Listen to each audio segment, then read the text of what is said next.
Assalamualaikum warahmatullahi wabarakatuh. Halo Sobat Misteri Sunyi Mencekam. Khususnya untuk Anda pecinta cerita-cerita misteri, Anda sudah berada di channel yang tepat. Karena Sunyi Mencekam setiap harinya selalu menyuguhkan cerita-cerita misteri yang menarik untuk Anda simak. Seperti kisah misteri berikut ini yang sudah kami siapkan untuk Anda, berjudul Kisah Mistis Mengharukan Si Ucrit. Kesempatan kali ini kami mengangkat sebuah kisah nyata yang pernah terjadi di kota Solo antara tahun 60 dan 70-an. Memang sebuah kisah yang sudah lama sekali, tapi tidak mengurangi esensi cerita dan unsur mistisnya. Cerita ini mengisahkan tentang sosok makhluk halus yang suka mengganggu perkampungan warga.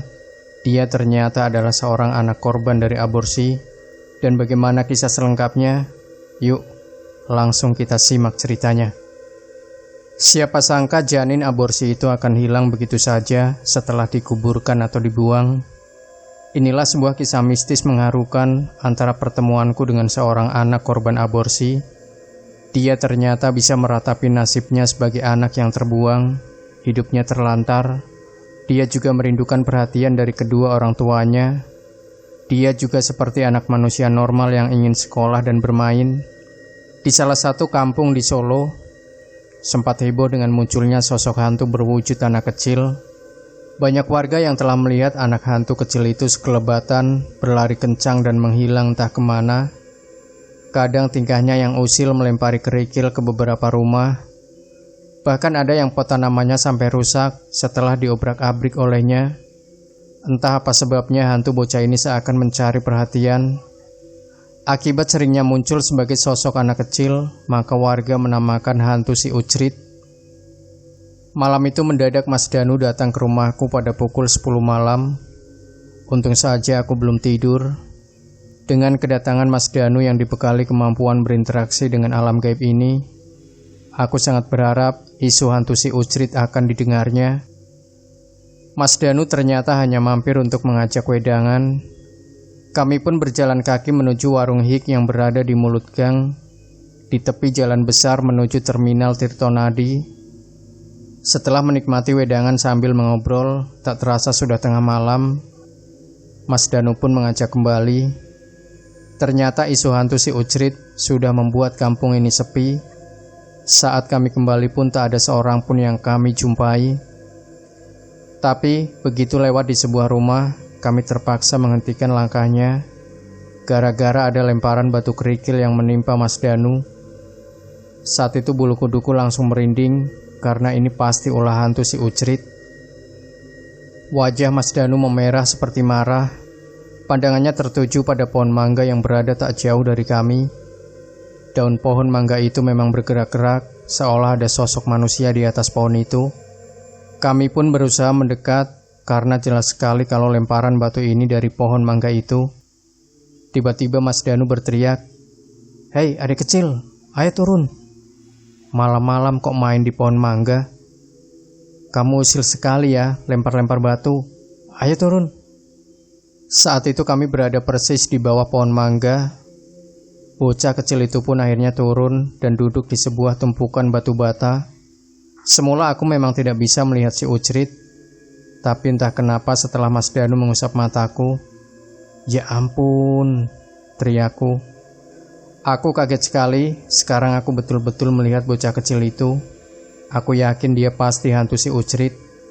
Wajahnya tidak menakutkan, bahkan tampak seperti anak kecil biasa. Wajahnya halus, kulitnya kuning langsat. Dia memakai kaos lengan pendek yang berlubang dan celana pendek, semuanya berwarna serba putih. Anak itu hanya menunduk, sesekali memainkan kakinya yang tanpa alas kaki ke tanah.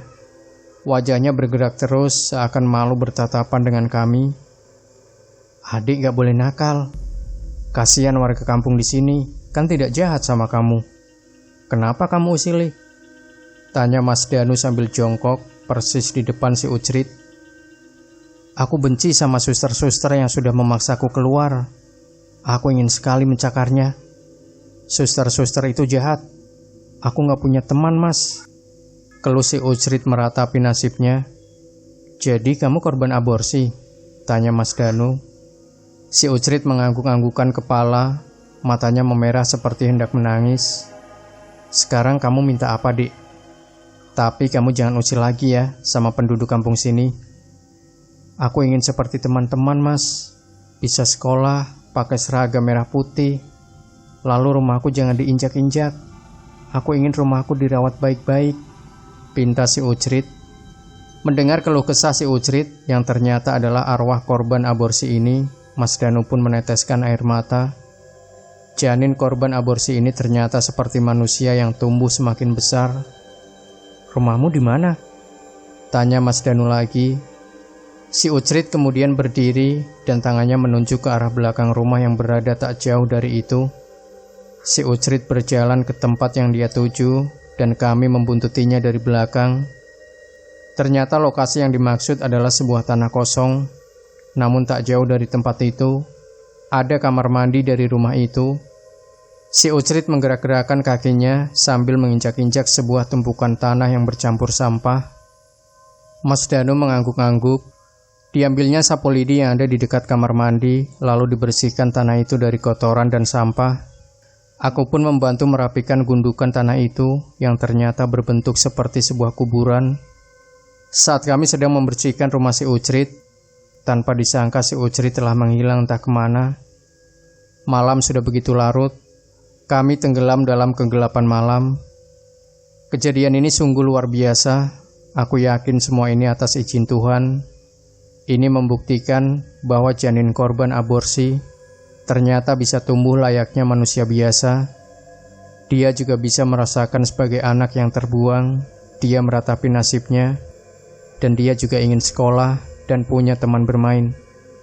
Meski si Ucrit sudah menghilang, namun kami tetap pamit. Selamat tinggal si Ucrit, kami akan berdoa untukmu.